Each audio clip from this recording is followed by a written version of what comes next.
खोक्या प्रकरणाआडून आपल्या हत्येचा कट रचण्यात आला. सुरेश धसांच्या आरोपानं मोठी खळबळ. बिश्नोई समाजात व्हिलन ठरवण्याचा प्रयत्न केल्याचा दावा. धनंजय मुंडेंचे साथीदार राजेंद्र घनवट, अंजली दमानी यांच्या रडारवर घनवट यांनी अनेक शेतकऱ्यांची फसवणूक केल्याचा आरोप. घनवटांची चौकशी करण्याची ही मागणी. राज्यात आगामी 4 दिवस अवकाळी आणि गारपिटीचे 19 जिल्ह्यांमध्ये संकेत.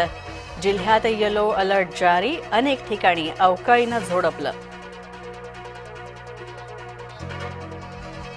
गुढीपाडव्याच्या दिवशी राज ठाकरेंच्या इशाऱ्यानंतर मनसे ॲक्शन मोडवर. मराठी पाट्यांवरून मनसैनिक आक्रमक. ठिकठिकाणी आंदोलनं.